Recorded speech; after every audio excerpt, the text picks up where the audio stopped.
Nationales de la réconciliation se sont achevées hier avec la remise d'une enveloppe de 50 millions de francs CFA pour les sinistrés de la région de Koulikoro. Le thème de cette édition était Solidarité et unité nationale autour des victimes des inondations dans l'espace AES. La cérémonie était présidée par le ministre en charge de la réconciliation. La région de Bougouni abrite le tournoi de montée en première division en dames et messieurs. Ce tournoi regroupe les ligues régionales et celles de Bamako. Les temps forts de la cérémonie d'ouverture avec notre envoyé spécial Salif Ouedraogo. Très ravi de vous servir sur ORTM1. Bonsoir et installez-vous confortablement. Nous sommes le mercredi 25 septembre. Le Conseil des ministres s'est réuni en session ordinaire dans sa salle de délibération au palais de Koulouba sous la présidence du colonel Assimi Goïta, président de la transition, chef de l'État. Et je suis en direct avec Ibrahima Djombele. Bonsoir Ibrahima. Bonsoir Awama Kamara. Après examen des points inscrits à l'ordre du jour, le Conseil a adopté des projets de texte assez intéressants et entendu des communications. Avec vous, le résumé des grandes décisions de cette réunion hebdomadaire. Tout à fait. Mesdames et messieurs, bonsoir et nous commençons par le chapitre des mesures législatives et réglementaires. Sur le rapport du ministre de l'administration territoriale et de la décentralisation, le Conseil des ministres a adopté un projet d'ordonnance portant modification de la loi numéro 06 et 023 du 28 juin 2006 relative à la création et à l'administration des villages, fractions et quartiers. Les villages, fractions et quartiers sont des entités administratives de base qui sont régies par la loi numéro 06-023 du 28 juin 2006. Au terme des dispositions de cette loi, chaque village, fraction ou quartier est administré par un chef de village, de fraction ou de quartier assisté d'un conseil qu'il préside. Ce conseil est composé de membres désignés en assemblée générale, des chefs de famille ou leurs délégués. Le mandat du conseil de village, de fraction ou de quartier est fixé à 5 ans. Toutefois, il est possible que les conseillers sortants puissent être reconduits conformément aux dispositions de la loi relative à la création et à l'administration des villages, fractions et quartiers. Le dernier renouvellement des conseils de village, de fractions et de quartiers a eu lieu en 2015. Malgré les différentes tentatives, il n'a pas été possible de procéder au renouvellement général des mandats eu égard au contexte sécuritaire et politique du pays. Cette situation est préjudiciable au fonctionnement normal des entités administratives de base et a eu une incidence négative sur la conduite de la procédure de nomination des chefs de village, de fractions et de quartiers dans laquelle les conseillers interviennent à plusieurs niveaux. Le projet d'ordonnance adopté modifie la loi relative à la création et à l'administration des villages, fractions et quartiers et consacre la suppression du mandat des conseillers du village, de fractions et de quartiers et le remplacement de l'Assemblée générale par un système de désignation et de remplacement automatique en conformité avec nos coutumes et traditions. Et sur le rapport du ministre de la Justice et des Droits de l'Homme, garde des Sceaux, le Conseil des ministres a adopté un projet d'ordonnance portant modification de l'ordonnance numéro 05014 PRM du 22 mars 2005, modifiée portant statut du personnel du cadre des greffes et secrétaire de greffe et parquet. Les greffiers sont des fonctionnaires chargés d'authentifier les actes judiciaires, d'assister les juges ainsi que les formations de jugement et de conserver les documents et registres qui témoignent de l'activité des juridictions. Ils constituent, avec les secrétaires de greffe et parquet, le personnel de greffe et parquet régi par l'ordonnance numéro 05014 PRM du 22 mars 2005 modifiée portant statut du personnel du cadre des greffes et secrétaires des greffes et parquet.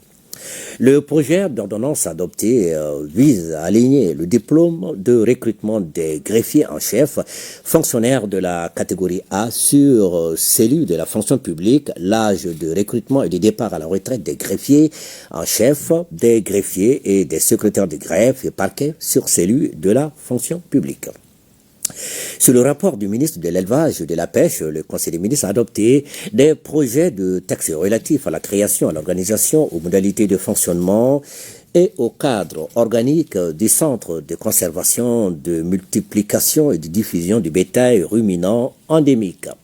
Le centre de conservation, de multiplication et de diffusion du bétail ruminant endémique de Madina Diassa a été créé par la loi numéro 2013-027 du 9 juillet 2013 pour une durée de 5 ans avec pour mission l'amélioration de la production et de la productivité à travers la conservation, la multiplication, la diffusion et la promotion du bétail ruminant endémique. Au cours de son fonctionnement pendant la durée légale fixée, le centre a enregistré des résultats encourageants et constitué un patrimoine important qu'il convient de pérenniser et de préserver. Les projets de texte sont adoptés dans ce cadre. Ils créent sous forme de services rattachés à durée indéterminée le centre de conservation, de multiplication et de diffusion du bétail ruminant endémique avec la même mission. Maintenant, au chapitre des communications, le ministre d'État, ministre de l'administration territoriale et de la décentralisation a informé le Conseil des ministres de la dissolution des conseils communaux des communes rurales de Konsiga, région de Kaye, de Koula, de Baguineda-Kan et de Kambila, région de Koulikoro. La dissolution du conseil communal est prévue par la loi numéro 2013-04 du 13 mars 2023 portant code des collectivités territoriales. Au terme de l'article 8 de la loi susvisée, le conseil communal peut être suspendu ou dissous. Dans tous les cas, le conseil communal est admis préalablement à fournir des explications écrites par l'entremise du maire aux représentants de l'État dans le cercle. Les conseils communaux des communes rurales de Konsiga, région de Kaye, de Koula, de Baguineda-Kan et de Kambila, région de Koulikoro, se caractérisent depuis un certain temps par des dysfonctionnements et des violations de la loi. Face à ces situations de fautes graves de gestion administrative, des demandes d'explications ont été adressées aux conseils communaux concernés et conformément à la loi. Les dissolutions sont proposées à l'effet de mettre fin aux dérives constatées. Le ministre de l'Enseignement supérieur et de la Recherche scientifique a informé le Conseil des ministres de la participation du Mali au 11e Forum mondial du développement technologique Technoprom 2024 en Russie. Une délégation malienne conduite par le ministre de l'Enseignement supérieur et de la Recherche scientifique a participé donc du 24 au 30 août 2024 au 11e Forum mondial du développement technologique Technoprom 2024 sous le thème « Construire l'avenir ensemble », collaboration Russie-Afrique dans le domaine de la formation des cadres. Pour marquer l'intérêt de notre pays à la coopération avec la Russie dans le sous-secteur de l'enseignement supérieur et de la recherche scientifique, le ministre a rappelé l'historique des relations culturelles avant de projeter les perspectives importantes et qui s'ouvrent. La participation du Mali à ce forum du développement technologique a permis de découvrir toute la richesse scientifique, technologique et le potentiel de recherche dans le domaine de l'innovation et de formation des cadres maliens. Le ministre de la promotion de la femme, de l'enfant et de la famille a informé le Conseil des ministres de la commémoration de la Journée internationale de la fille le 11 octobre édition 2024. La Journée internationale de la fille instituée par l'Assemblée générale des Nations unies dans sa résolution 66 et 170 du 19 décembre 2011 vise à soutenir l'amélioration des perspectives d'avenir des jeunes filles et de sensibiliser l'opinion sur les inégalités dont elles souffrent à travers le monde. Le thème international de cette 13e édition est la vision des filles pour l'avenir, en rapport avec le contexte du pays. La journée sera célébrée sous le thème national l'accompagnement des filles dans les filières scientifiques, la refondation à travers l'éducation. L'objectif de cette journée est de soutenir l'éducation des filles dans les filières scientifiques pour une refondation réussie. La cérémonie officielle de la célébration aura lieu le 11 octobre 2024 et ce sera sous la présidence du Premier ministre, chef du gouvernement. De la célébration de la Journée internationale de la femme rurale le 15 octobre, édition 2024, couplée à la Journée mondiale de l'alimentation le 16 octobre, édition 2024. La Journée internationale de la femme rurale a été instituée en 1997 à la suite des recommandations du Comité des femmes de la Fédération internationale des producteurs agricoles lors de la conférence internationale de l'ONU sur les femmes à Beijing en 1995.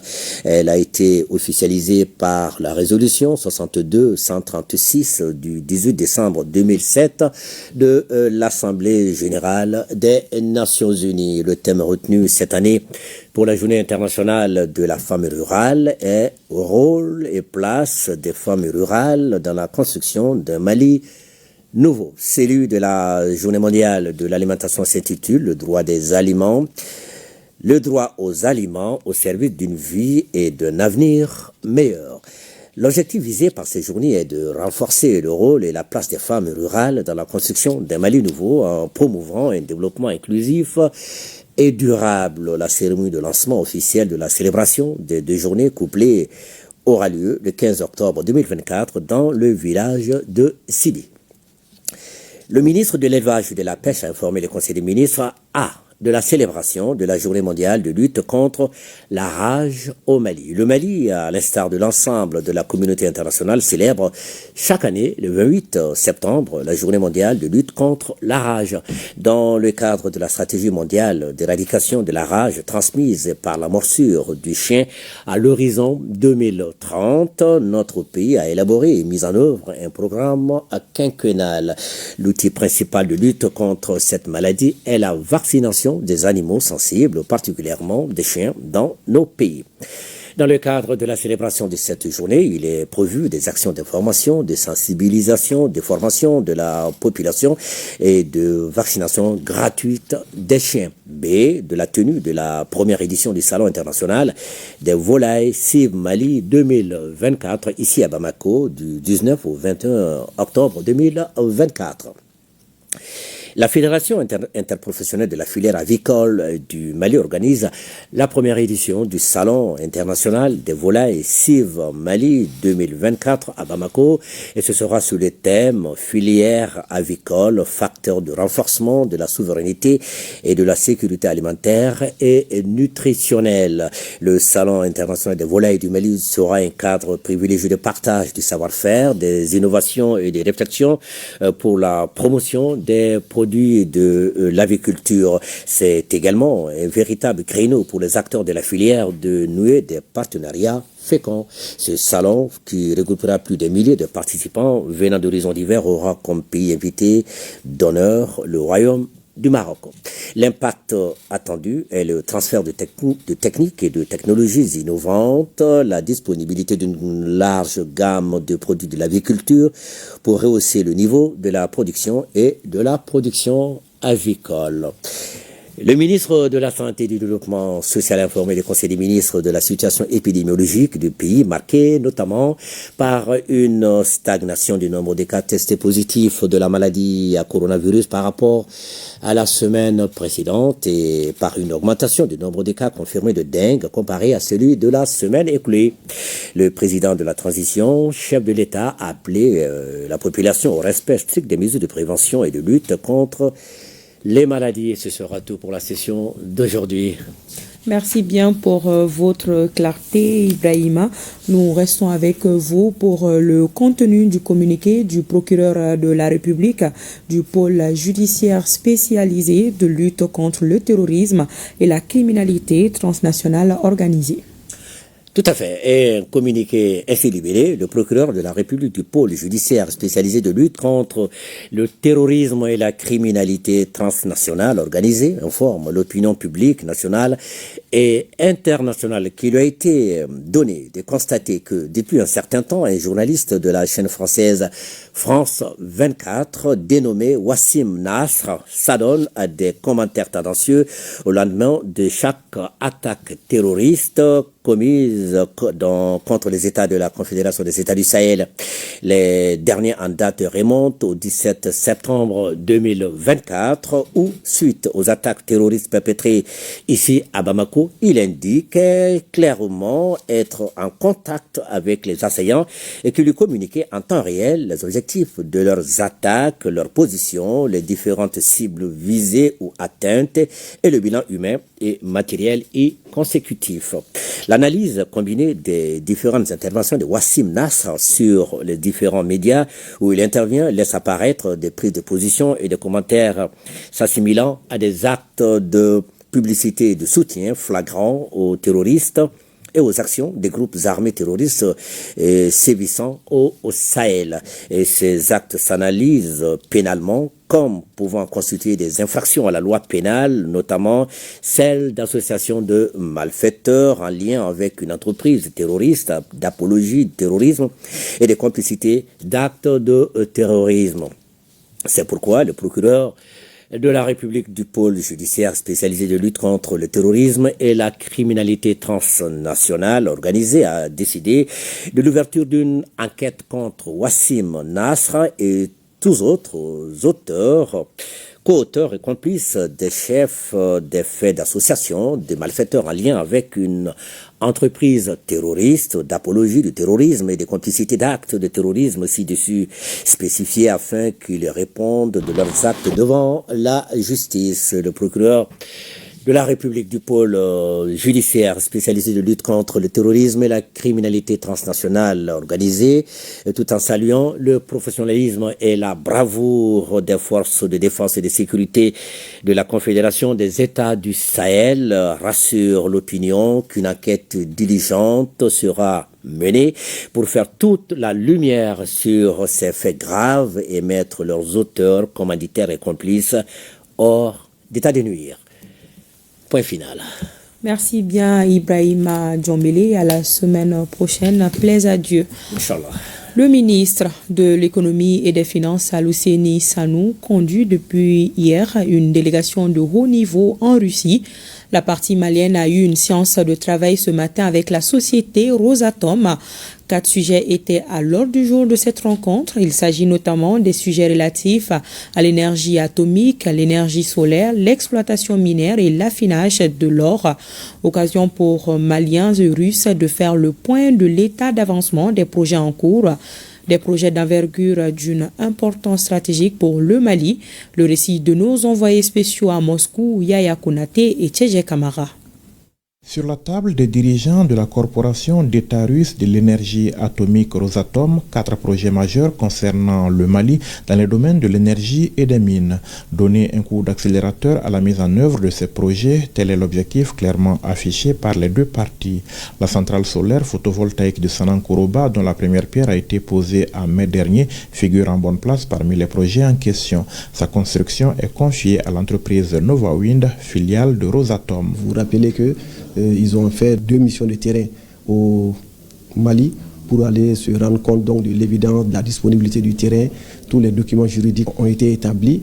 Les contrats sont en train d'être validés de part et d'autre et nous pensons que la construction de la centrale va commencer incessamment. En matière d'énergie nucléaire, un certain nombre de mémorandums d'entente ont été signés par les deux parties à Bamako en juillet dernier. Le dossier de l'accès du Mali à l'énergie atomique à des fins pacifiques suit son cours ici, avec une visite programmée dès le mois prochain d'une délégation d'experts maliens et de leaders d'opinion sur une des centrales nucléaires les plus modernes de Russie. Il s'agit donc d'organiser une visite avec non seulement les leaders d'opinion, mais toutes les personnes intéressées par la question au mois d'octobre ici, afin qu'ils viennent se rendre compte de la performance de la Fédération de Russie dans le domaine et également de se rassurer que c'est une énergie qui est très propre, une énergie qui s'adapte aujourd'hui aux besoins de l'État du Mali.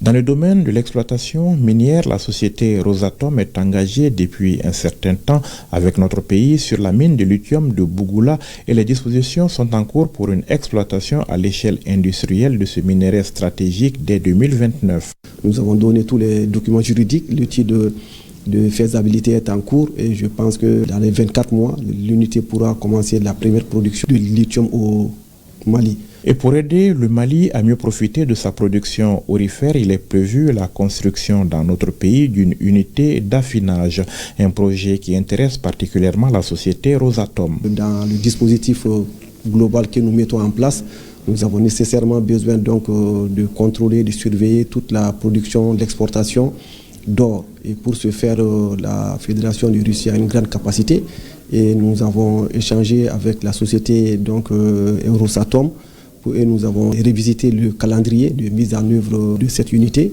pour pouvoir permettre au Mali, dans un partenariat gagnant-gagnant, de travailler avec la Fédération de Russie dans ce secteur. À noter que 4 membres du gouvernement ainsi que leurs collaborateurs, des représentants de la présidence de la transition et du CNT composent la délégation malienne appuyée par la représentation diplomatique du Mali à Moscou. Nous restons à Moscou pour parler de cette autre séance de travail, cette fois-ci avec les responsables de la société Tenex, une filiale de Rosatom. Les deux parties ont convenu des démarches à entreprendre dans les prochains jours pour faire avancer le projet de réalisation d'une usine d'affinage. Le ministre des Mines, Amadou Keïta, à l'issue de cette séance de travail, répond aux questions de nos envoyés spéciaux à Moscou, Yaya Konaté et Tchédje Kamara. Nous avons convenu qu'il fallait continuer les discussions techniques ces 2 jours qui viennent pour ensuite avoir des documents beaucoup plus fins sur la feuille de route. Et quand nous disons feuille de route, c'est beaucoup plus en termes de modèle économique, mais aussi des aspects techniques. Et quand ces documents, donc cette feuille de route sera préparée pendant ces 2 jours, nous nous retrouverons le vendredi justement pour l'adopter.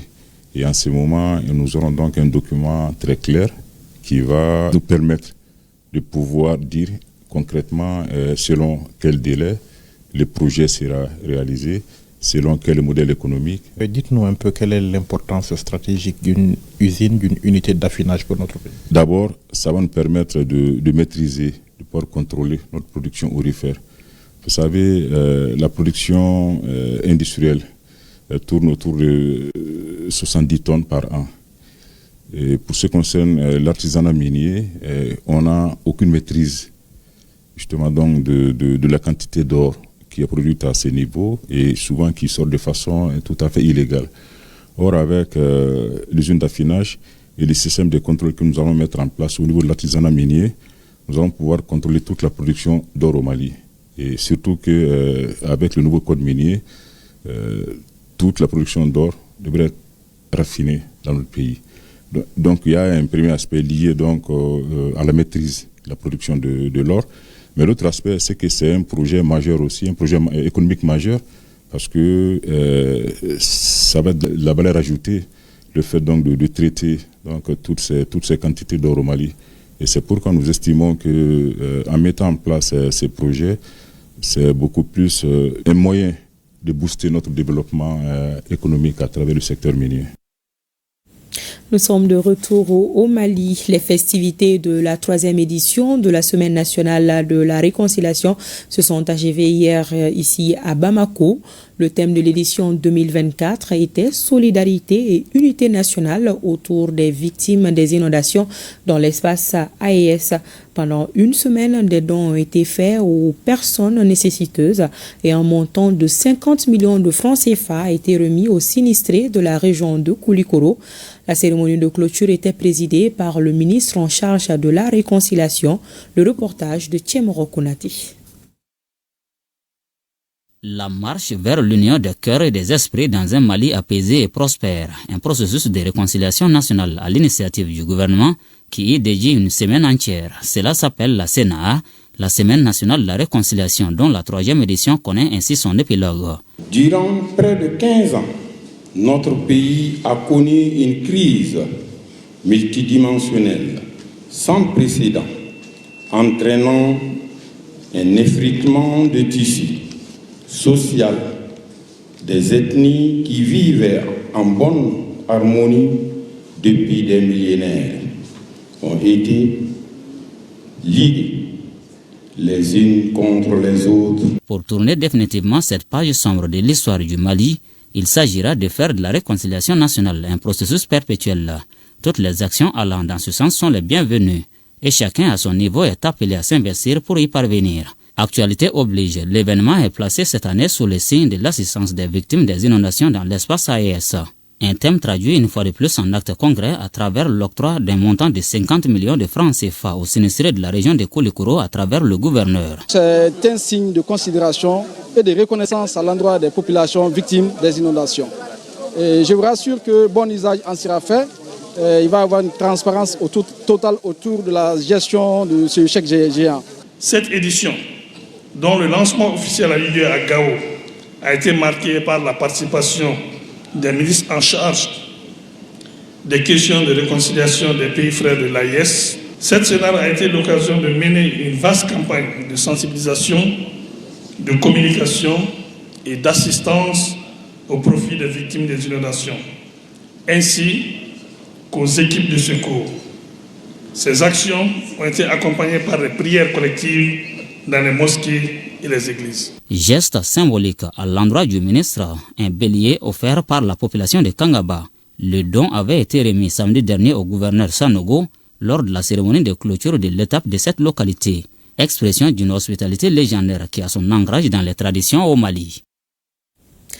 Les nouvelles des FAMA sur les théâtres des opérations. Les forces de défense et de sécurité ont infligé une lourde perte aux terroristes dans la zone de Saï. C'était ce matin. Le commentaire de Abdoulaye Sakou. L'état-major général des armées informe l'opinion que dans la matinée du 25 septembre 2024, une unité de la gendarmerie nationale engagée dans une mission de sécurisation a été prise à partie par un groupe armé terroriste dans la zone de Saï.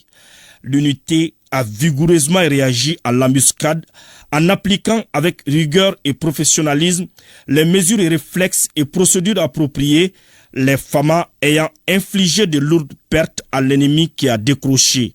Ils ont été pris en chasse pendant leur repli et frappés plusieurs fois avec efficacité.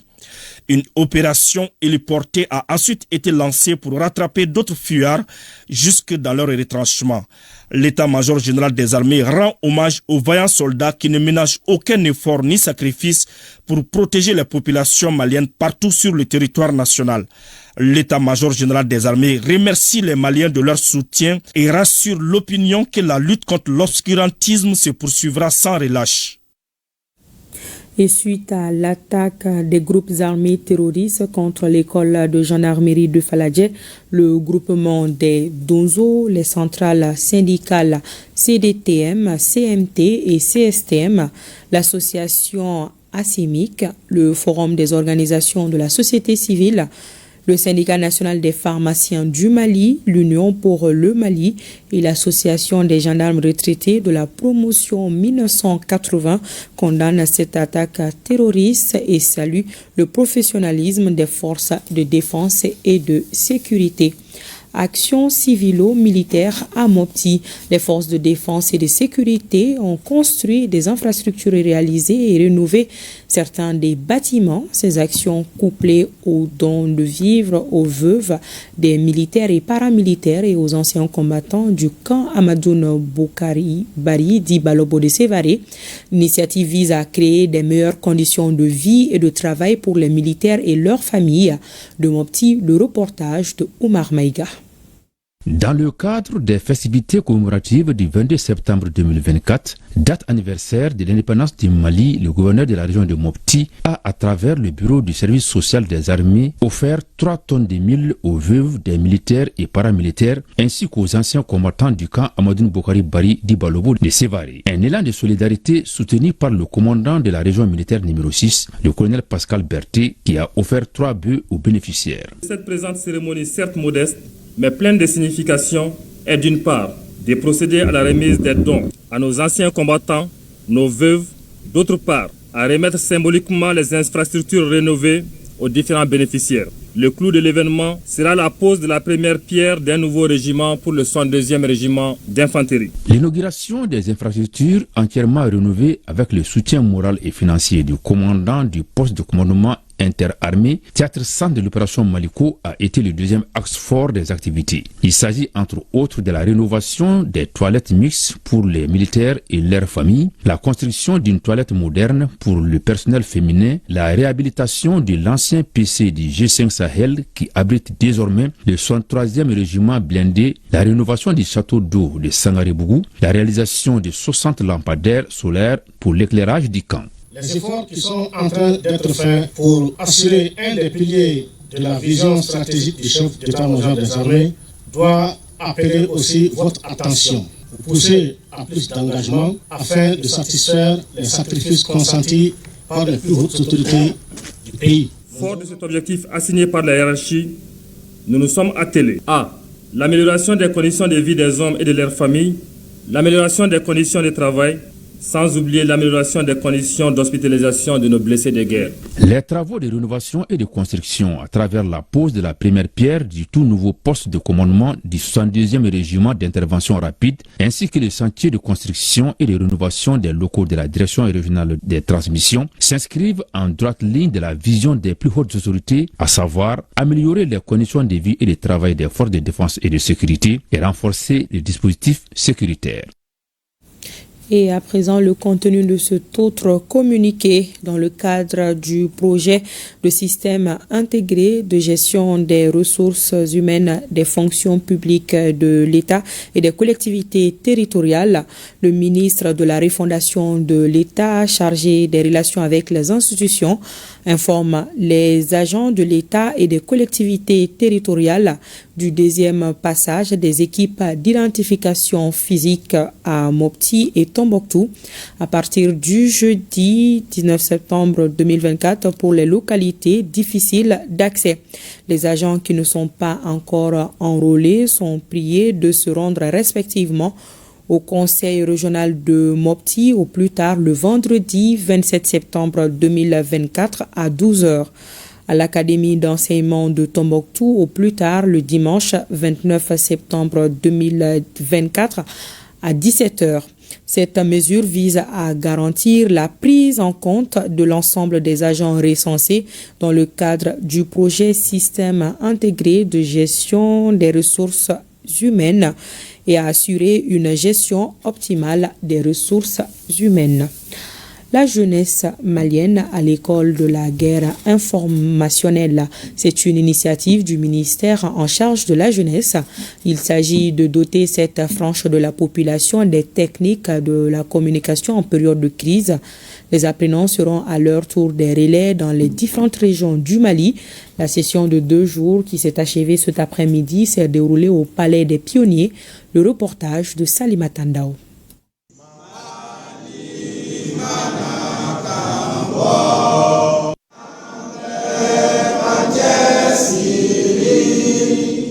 Ces jeunes répondent présents à l'appel du Mali. L'État les envoie en mission dans le cadre de la lutte contre la guerre informationnelle. Ils vont bénéficier de l'expertise du journaliste de renom Salif Sanogo, ancien directeur général de l'ORTM. Un partage de connaissances que M. Sanogo effectue à la suite de la campagne de sensibilisation sur la communication en période de guerre à l'endroit des jeunes, initiée par le ministère en charge de la jeunesse et des sports. Les jeunes aujourd'hui se retrouvent sur les réseaux sociaux et les réseaux sociaux sont partout. Donc on va leur donner les outils nécessaires afin qu'ils puissent détecter le vrai du faux et surtout qu'ils puissent ne pas tomber dans certaines campagnes de dénigrement de notre pays afin qu'on puisse remonter le moral de l'ensemble de la population car comme l'a dit le président de la transition, il est jeune et s'il échoue, c'est l'ensemble de la jeunesse malienne qui aura échoué. Le Palais des Pionniers, une deuxième maison pour les jeunes, sert de cadre à cette session d'apprentissage. L'objectif, c'est de parvenir à façonner un jeune malien capable d'être engagé volontairement sur les chantiers du développement. Le ministère en charge de la jeunesse et des sports est conscient des enjeux de cette guerre informationnelle. Cette formation va leur permettre de sensibiliser d'autres jeunes sur la désinformation parce que nous savons que nous traversons une période très difficile. Une guerre informationnelle, il faut la gagner. Et il faut suffisamment outiller la jeunesse malienne à faire face à cette guerre informationnelle. Faire comprendre à la jeunesse qu'il est important que nous connaissons ce que nous partageons sur les réseaux sociaux.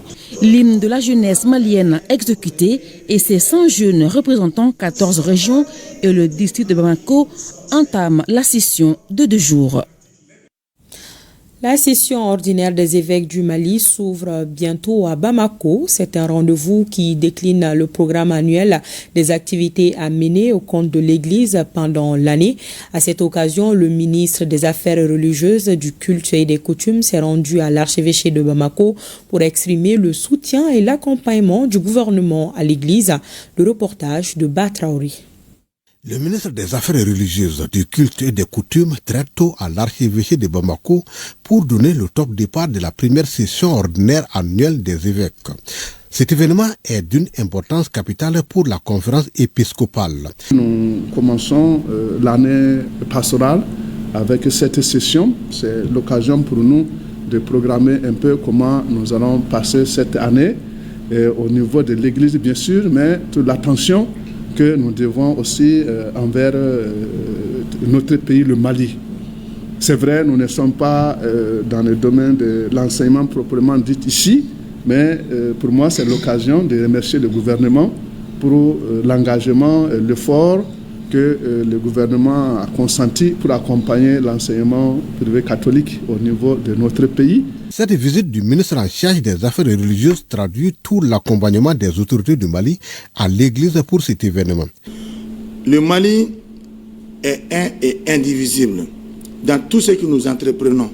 Bien que nous soyons dans nos idées différentes avec nos religions, mais nous sommes les mêmes dans la foi. Nous sommes les mêmes dans la reconnaissance d'un être supérieur qui est le Seigneur. Vous avez la reconnaissance de l'ensemble des Maliens par rapport à tout ce que vous faites. Lors des travaux, des prières seront faites pour les victimes des événements douloureux que traverse notre pays. Et ce communiqué qui vient de nous parvenir, le ministre de la Promotion de la Femme, de l'Enfant et de la Famille informe les candidates au concours direct et professionnel d'entrée à l'ENA au titre de l'année 2023 et ont participé à la première session de renforcement des capacités sur l'épreuve de culture générale, que la deuxième session sur les épreuves technique se déroulera du vendredi 27 septembre au vendredi 11 octobre 2024 de 8h à midi au lycée Ba Aminata Diallo El-Bad et au lycée technique de Bamako. Le centre régional de spécialisation sur le riz est une référence dans la sous-région. Il a pour vocation de coordonner la culture du riz dans l'espace. Les chercheurs et autres spécialistes de la filière étaient réunis à Bamako pour un exercice de planification des activités et projets. La cérémonie était présidée par le ministre de l'Agriculture. Le reportage de Agibou Koulibaly. Le Centre régional de spécialisation sur le riz joue un rôle crucial dans le développement des chaînes de valeur rizicoles en Afrique de l'Ouest et au Sahel. C'est pourquoi la réunion de planification régionale à Bamako est d'une importance capitale pour les 13 pays invités. Le premier responsable de l'UIR et le coordinateur national du programme de résilience du système alimentaire au Mali mettent l'accent sur l'importance de la recherche collaborative. Environ 40% de la production de riz dans les 15 principaux pays producteurs d'Afrique dépendent de la pluie comme seule source d'eau, la rendant ainsi vulnérable aux variabilités et changements climatiques. Le PRSA a également choisi le riz parmi les cultures qu'il soutient. Nous agissons donc dans la distribution des nouvelles variétés productives, la facilitation de l'accès aux engrais, l'appui à la mécanisation du travail du sol et du post-récolte. Les participants sont appelés à identifier les thématiques clés de recherche et à élaborer des propositions de recherche approfondies lors de cette session. Sachant que notre région dispose d'un énorme potentiel pour la production du riz, la plupart des États se sont dotés de plans stratégiques et opérationnels de développement de la chaîne de valeur riz pour parvenir à l'autosuffisance alimentaire en riz. En guise de rappel, le Centre national de spécialisation sur le riz a été un des premiers centres établis à la faveur du programme de productivité en Afrique de l'Ouest pour la mise en œuvre de la composante 1 de ce projet ouest-africain afin de gérer le portefeuille scientifique et coordonner toutes les activités de recherche sur le riz dans la sous-région. À l'issue de 3 jours de travaux, les participants vont établir un plan d'action efficace pour soutenir le développement et l'adoption de nouvelles technologies, y compris des variétés végétales à haut rendement et résilientes au changement climatique. Troisième session de la délégation spéciale de la mairie du district. Les administrateurs font le point d'exécution Des activités réalisées notamment dans le domaine de l'assainissement et la mobilisation des recettes, un exercice qui permet à ces derniers de faire des projections afin de répondre aux attentes des autorités de la transition. Le reportage de Boubacar Bablin-Touri. Au menu de cette troisième session ordinaire de la délégation spéciale de la mairie du district de Bamako, 5 points essentiels, au nombre desquels l'examen et la fixation des taux des taxes et redevances 2025, le réexamen et l'adoption des subventions accordées aux organes socio-professionnels. La loi déterminant les ressources fiscales, le district de Bamako peut, par délibération, instituer à son profit des taxes fiscales sur certaines matières. Concernant le réexamen et adoption des subventions accordées aux organismes socio-professionnels, il est à rappeler la nécessité de lister les organismes, les associations, les syndicats que nous comptons subventionner au cours de l'année qui s'annonce. Les administrateurs ont également examiné le plan de passation des marchés publics au titre de l'exercice 2025 et l'octroi des frais de déplacement aux agents de nuit pour le compte de la direction des services urbains, de voirie et de l'assainissement et celle de bon office et de la protection de l'environnement. Quant au point relatif au plan de passation des marchés publics, les autorités contractantes élaborent des plans prévisionnels annuels de passation des marchés publics sur le fondement de leur programme d'activité. Concernant le point relatif à l'octroi des frais de déplacement, voire de motivation des agents de jour comme de nuit sont déployés sur le terrain pour l'enlèvement des ordures. Les résultats escomptés sont déjà visibles. Sur les 5 points soumis à l'appréciation des membres de la délégation, 4 ont été approuvés.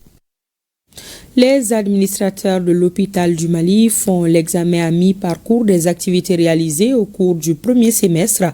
Sur une prévision annuelle de près de 6 milliards de francs CFA, cet hôpital de troisième référence a pu exécuter 47,29% de son budget.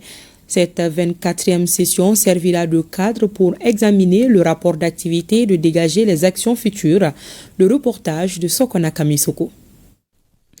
S'il y a un défi que comptent relever les responsables de l'hôpital du Mali, c'est bien la satisfaction des patients à travers la facilitation à l'accès aux soins.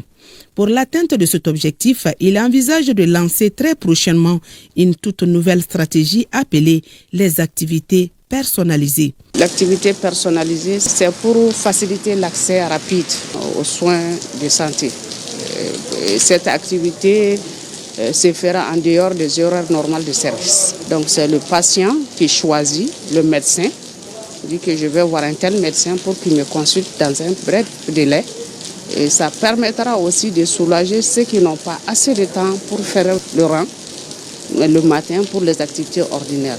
Le premier semestre de l'année 2024, au dire de la première responsable de l'hôpital, a été marqué par des difficultés tant sur le plan financier, personnel que matériel. Au cours du premier semestre 2024, l'hôpital a enregistré les résultats suivants: 95% pour les activités de consultation externe, 88% pour les activités chirurgicales.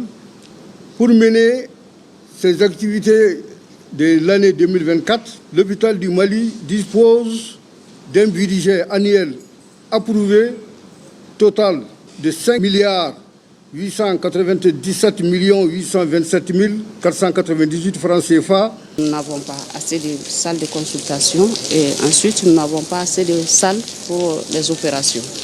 Ce qui fait que les malades programmés durent sur la liste d'attente. Parce que parfois, même si on programme des interventions en cas d'urgence, par exemple des accidents de la circulation, etc., on est obligé d'annuler ces interventions pour prendre ceux qui sont dans les situations d'urgence. L'hôpital du Mali, établissement de troisième référence dans la pyramide sanitaire, est massivement fréquenté. Une forte concentration qui demande l'élargissement de ses capacités d'accueil. Un souhait exprimé par les responsables de la structure. Allusion à la réalisation des nouvelles infrastructures et à l'acquisition de nouveaux équipements. À présent, en direction la cité des 333 saints avec la célébration de la journée mondiale de l'arthrose, une initiative de la Société malienne de rhumatologie et l'association des ressortissants et sympathisants pour le développement du cercle de Tombouctou. Le thème retenu, prévenir et soigner l'arthrose. Et ce sont des centaines de personnes qui ont bénéficié de consultations gratuites et de médicaments. Les temps forts avec Idrissa Goulou Sissoko. Pour la célébration de la journée mondiale de l'arthrose, la Société malienne de rhumatologie, en partenariat avec l'Association des ressortissants et sympathisants pour le développement du cercle de Tombouctou, ont choisi la région de Tombouctou pour mener des consultations gratuites et dons de médicaments au profit des populations. La RDCT, organisation au service du bien-être des populations de son cercle, voire de sa région, est pleinement engagée dans le développement social et économique. Nous croyons fermement au principe du don de soi au profit des communautés et encourageons l'engagement citoyen et désintéressé pour toutes les causes nobles. Chaque 17 septembre est célébrée la journée mondiale de l'arthrose. Le thème retenu est prévenir et soigner l'arthrose. L'arthrose qui nous réunit aujourd'hui est la maladie articulaire la plus fréquente avec une prévalence de 35 à 55% chez les personnes âgées. Elle constitue d'ailleurs 56,3% des affections rhumatologiques vues au point G. C'est une maladie multifactorielle, très souvent à l'origine d'incapacités fonctionnelles. L'organisation de la journée mondiale de l'arthrose à Tombouctou rend un double service. Votre venue à Tombouctou est un geste de solidarité inédite, un acte patriotique qui a conduit plusieurs spécialités à venir faire face à des besoins accrus en soins de santé, mais aussi et surtout des formations continues. La journée a été marquée par des conférences sur la rhumatologie, arthrose et sa prise en charge, la neurologie, la médecine psychiatrique et la gynécologie. Les responsables du projet DEFI font le bilan de 4 ans d'activité. Entendez par DEFI éducation des filles. Parmi les acquis, la scolarisation de plus de 60 000 personnes, la réalisation de 78 émissions radiophoniques, la formation de 48 groupes d'écoute dans les 4 régions. Les résultats partagés à Ségou lors d'une rencontre bilan regroupant les parties prenantes.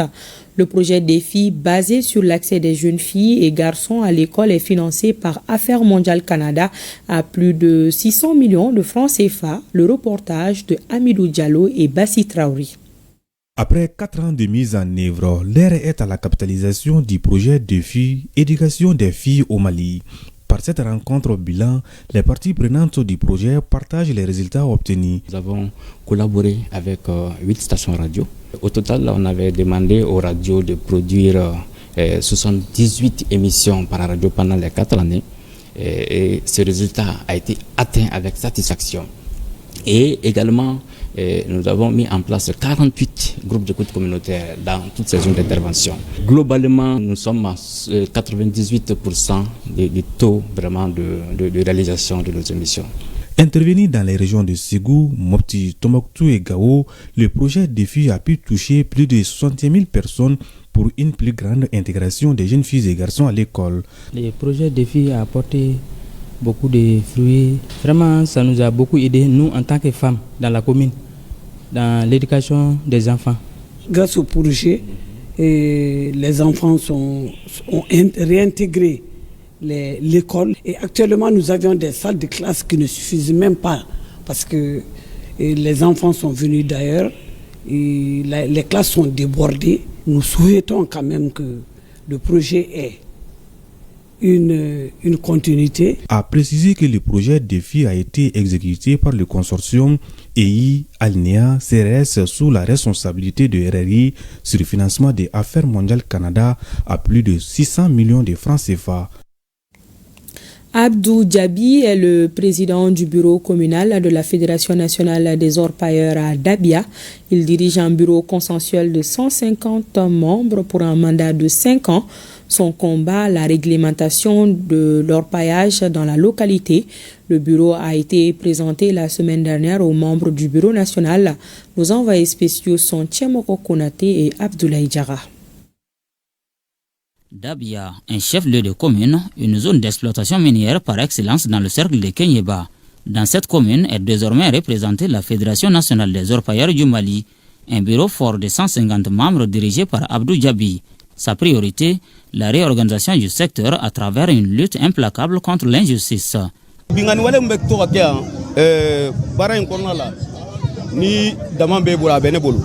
Il y a certains orpailleurs qui font des abus de pouvoir. La loi est foulée aux pieds puisqu'il n'y avait pas de bureau pour réglementer le secteur. Les situations conflictuelles se géraient chez les particuliers. Désormais, tout se fera au siège du bureau. Il s'agit d'un bureau consensuel mis en place sous la supervision des représentants du bureau national. Cette mise en place du bureau communal de la Fédération nationale des orpailleurs du Mali à Dabia s'inscrit dans une dynamique de révolution du secteur minier. Il s'agira de rendre les productions plus profitables aux exploitants tout en garantissant la part de l'État. Les quittances sont mises à la disposition de la FENOM et ces quittances sont vendues dans les différents sites d'orpaillage. Toutes les personnes qui travaillent sur le site doivent prendre ces pieds-là, ces quittances. Donc en prenant ces quittances, l'État aussi aura sa part. Le bureau communal de la Fédération nationale des orpailleurs du Mali de Dabia étant à présent validé pour un mandat de 5 ans, il revient aux membres de se mettre à la tâche afin que l'or brille à hauteur de souhait dans la localité au bénéfice des Maliens.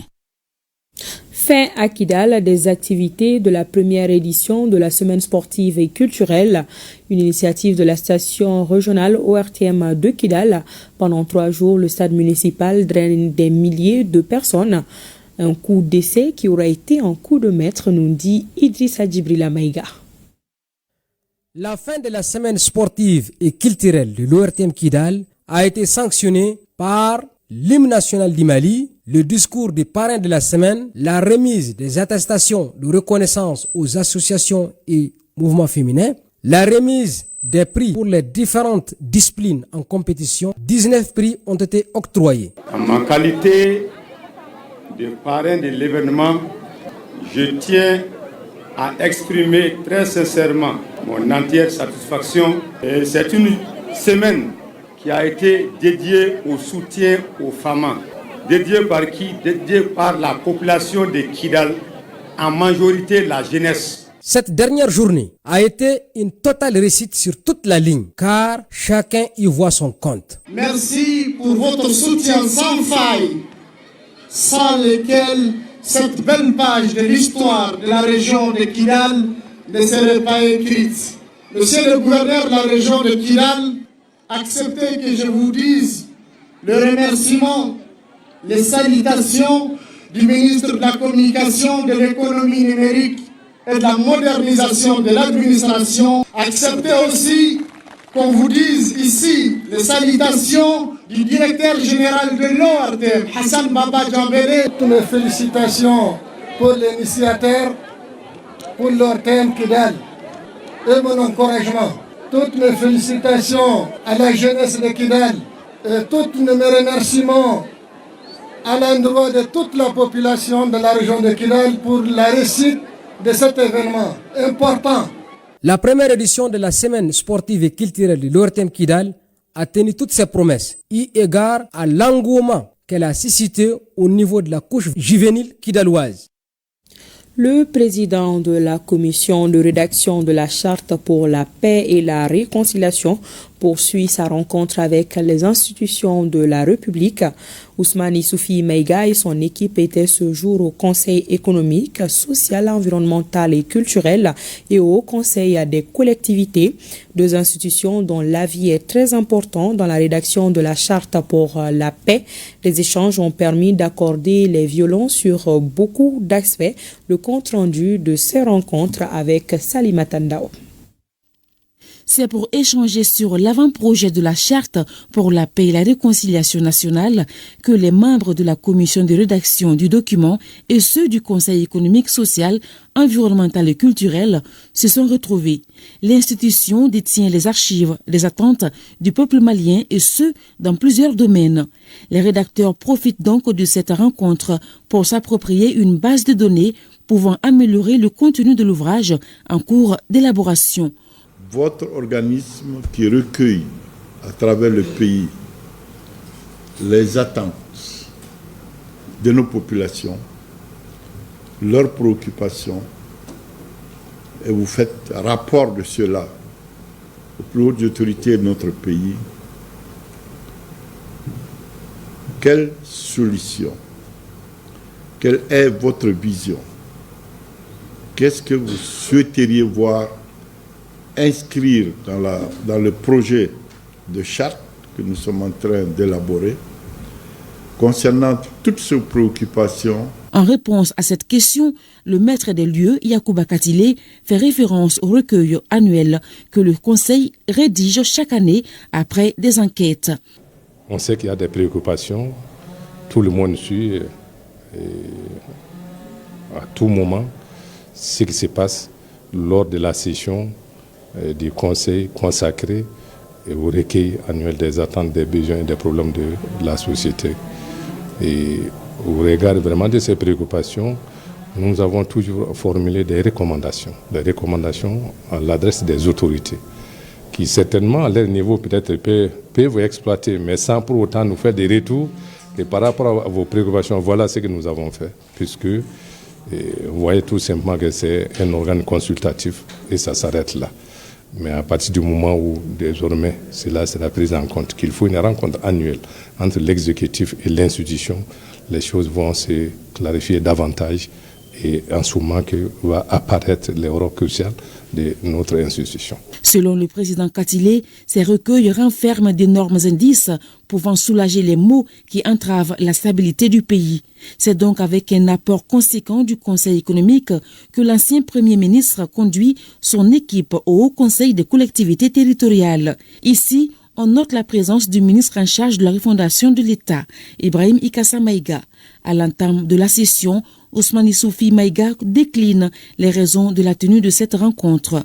La Commission souhaiterait bénéficier des contributions du Haut Conseil des collectivités sur le point suivant. Les éléments clés que le Haut Conseil des collectivités voudrait voir inscrits dans l'avant-projet de la Charte nationale pour la paix et la réconciliation. L'apport des collectivités territoriales dans la préservation et la restauration de la paix et de la sécurité. Les initiatives prises ou envisagées pour l'apaisement du climat politique et social. Le Haut Conseil des collectivités, après une rencontre à l'interne sur l'avant-projet, a dressé une liste de propositions. Elle concerne entre autres la diligence de l'opérationnalisation des nouvelles régions dans la perspective des futures élections, la forte implication des citoyens dans la sécurité collective et individuelle et le développement de l'esprit de civisme et de patriotisme chez tous les citoyens. L'exercice en valait la peine. Il y a eu des éléments de réponse qui nous permettent, nous aussi, à partir de ce moment, parce que hier, on n'avait pas peut-être bien compris comment on devait contribuer. Aujourd'hui, ça nous permet, le débat et vous-même, vos réactions, vos interventions, nous permettent de mieux comprendre comment on peut reformuler nos questionnements, comment on peut vous les envoyer. Et ça, je vous assure que nous le ferons. Des exposés ont été présentés par les membres de la commission de rédaction sur les enjeux et les défis à relever, donnant ainsi une chance à la paix de s'installer définitivement.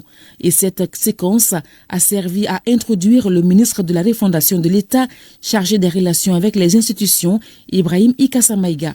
Les trois piliers de la refondation ressortissent un peu de ce que vous avez dit là. Déjà, nous avons une vision largement partagé par le peuple malien. Je pense que c'est ce qui a été exprimé là. Qu'est-ce que nous voulons pour nous-mêmes? Qu'est-ce que nous avons pensé pour nous-mêmes? Et comment nous l'avons exprimé? C'est ça, la vision partagée de la refondation et qui est assumée par un leadership courageux et visionnaire. Aujourd'hui, cela existe. Un Mali nouveau, bien gouverné, sécurisé et stable, soucieux du développement durable et du vivre ensemble, et respecter des droits de l'homme et des valeurs socio-culturelles. Cela est. Ensuite, le second pilier, c'est la mise en œuvre de cette vision à travers le cadre stratégique de la refondation de l'État et donc l'élaboration et la mise en œuvre des politiques sectorielles, des stratégies sectorielles, des réformes. Ça aussi, nous l'avons. Mais le troisième pan, c'est aussi aujourd'hui le cas de la refondation d'une nouvelle citoyenneté. Demain, Ousmane Issifou Maïga et ses collaborateurs rencontreront le Conseil national de transition et le gouvernement pour recueillir leur contribution à la rédaction de l'avant-projet de la Charte pour la paix et la réconciliation nationale.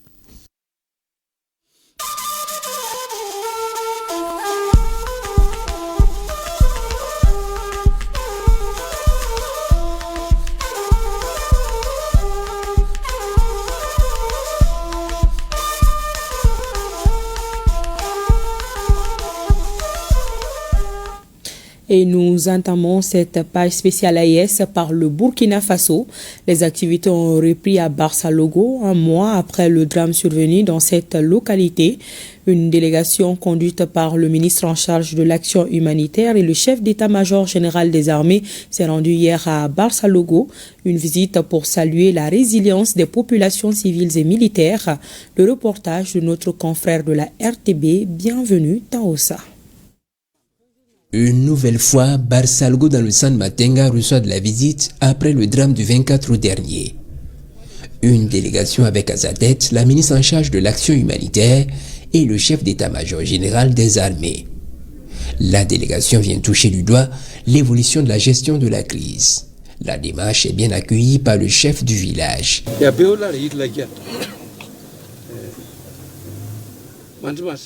Cette démarche nous réjouit énormément. Elle nous soulage, nous avons l'esprit tranquille. Barça-Logo est un modèle de résilience et les autorités se félicitent du courage et du patriotisme de ses habitants.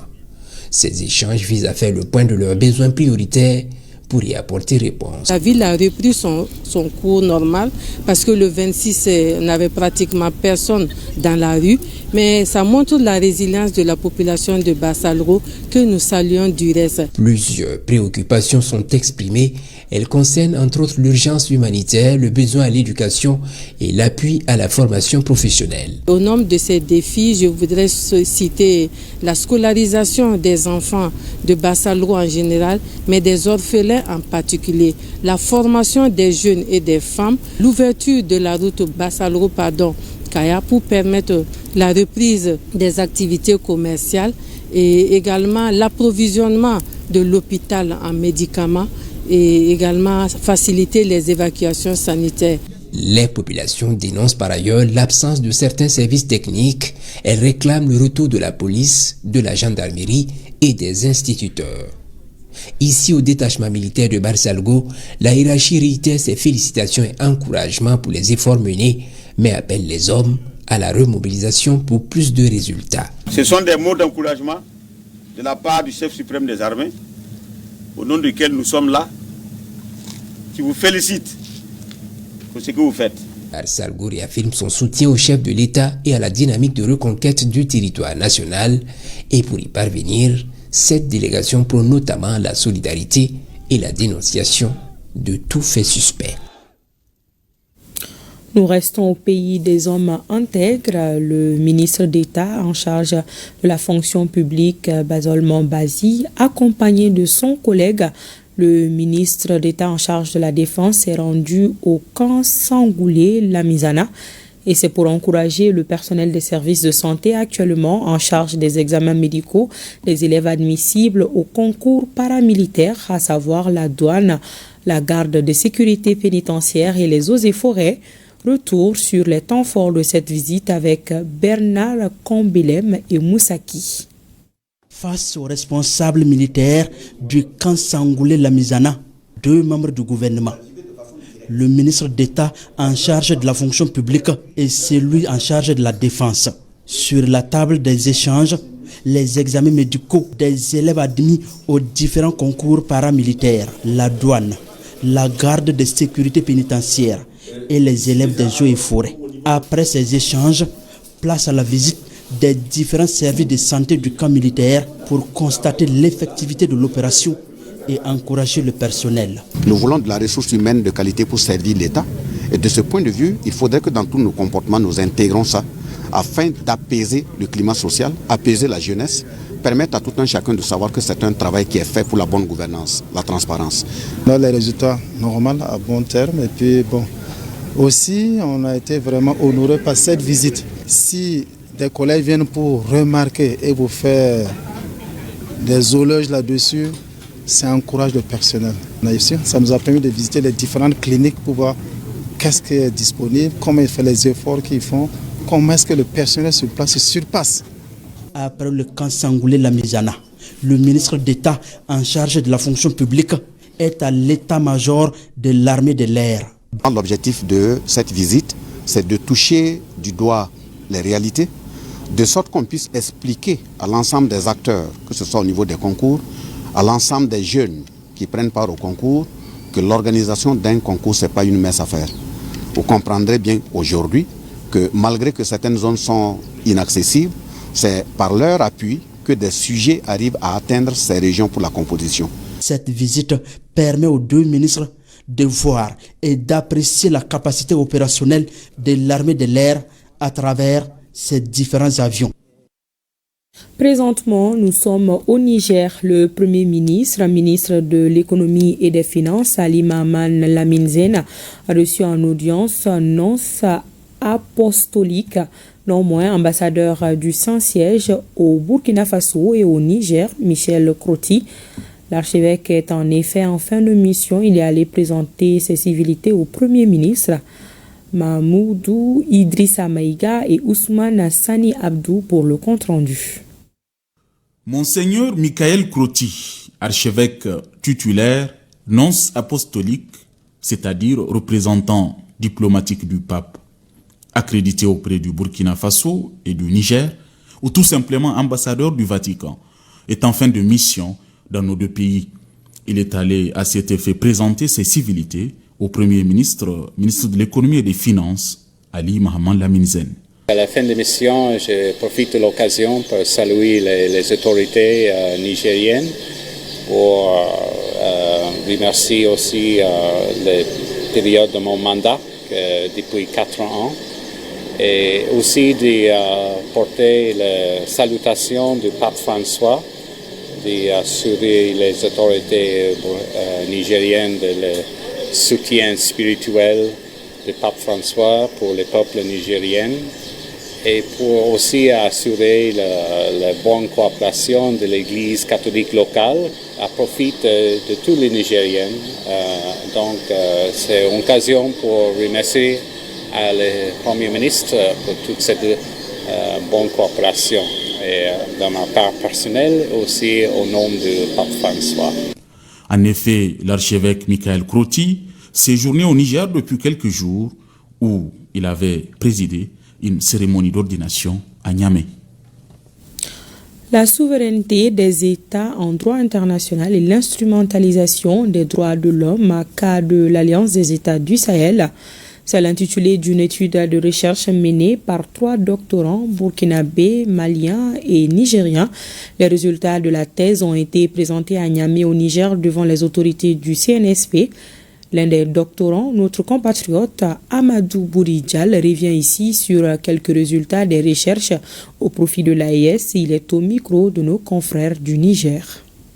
Les résultats de cette recherche ont porté sur plusieurs points. D'abord, le principe de la souveraineté des États en droit international. Ce principe de la souveraineté des États en droit international, en se conformant à la Charte des Nations Unies, particulièrement les dispositions de cette charte, paragraphe 1 et paragraphe 7 de l'article 2, la Charte des Nations Unies garantit non seulement l'égalité des États, y compris aussi la non-ingérence dans les affaires intérieures des États. En essayant de faire une addition de ce qui se passe au jour d'aujourd'hui dans les États du Sahel, particulièrement dans les États de l'Alliance du Sahel, on se demande encore une fois où est le droit international. Pourquoi? Parce que ces principes au jour d'aujourd'hui font l'objet de violations. Par qui? Par des acteurs non étatiques qui viennent dans des cadres d'appui, de soutien et de protection de la paix et de la sécurité internationale. L'autre aspect, sur les résultats de cette recherche ont également porté sur les conséquences de ces ingérences. Les conséquences de ces ingérences ne sont autres que des ingérences politiques, des ingérences diplomatiques, des ingérences militaires, des ingérences économiques et des ingérences humanitaires.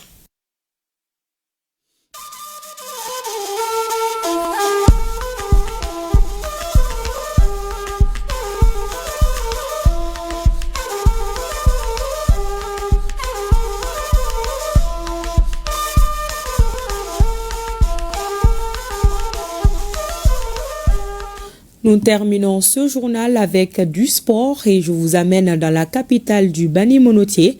On parle de basketball avec le coup d'envoi du tournoi de montée en première division en dames et messieurs. Voyons les temps forts de la cérémonie d'ouverture qui s'est déroulée hier en présence du gouverneur de la région avec Salif Ouedraogo. Je déclare ouvert le tournoi Interligue 2024 de montée en première division organisé par la Fédération malienne de basketball à Bougouni. C'est le chef de l'exécutif régional qui a procédé à ce lancement du tournoi de montée en première division dans un stade chauffé à bloc. Les 9 délégations sont dans cette ambition festive en défilant à tour de rôle, ovationné par un public connaisseur.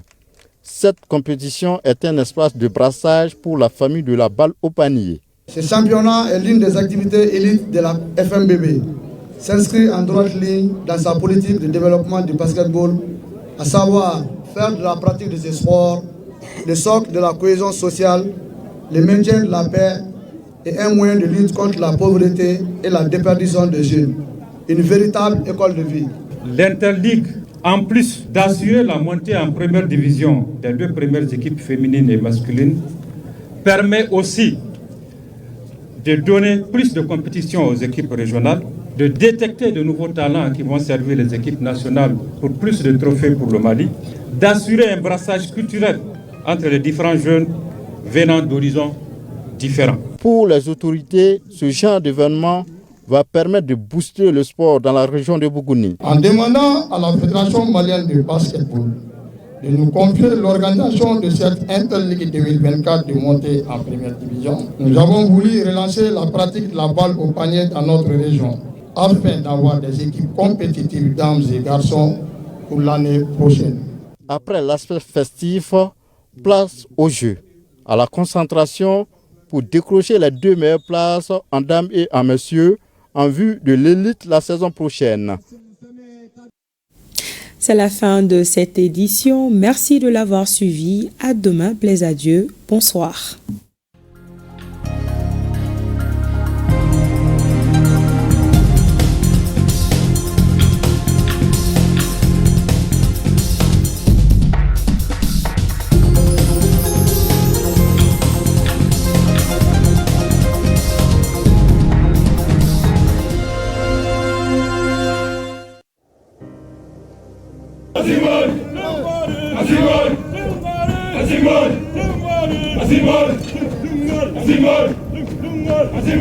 Nous laissons derrière nous tout ce que nous avons de plus cher. Enfants, épouses, amis, pères et mères. Fièrement, nous répondons à l'appel du devoir.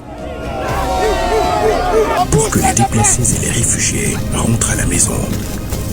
Pour que nos enfants reprennent le chemin de l'école. Pour que jaillisse la lumière de la réconciliation entre les peuples, pour le Mali, pour la patrie.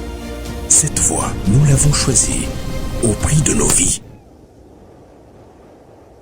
Nous défendrons nos couleurs, et si nous laissons derrière nous veuves et orphelins, nous vous prions, prenez soin d'eux.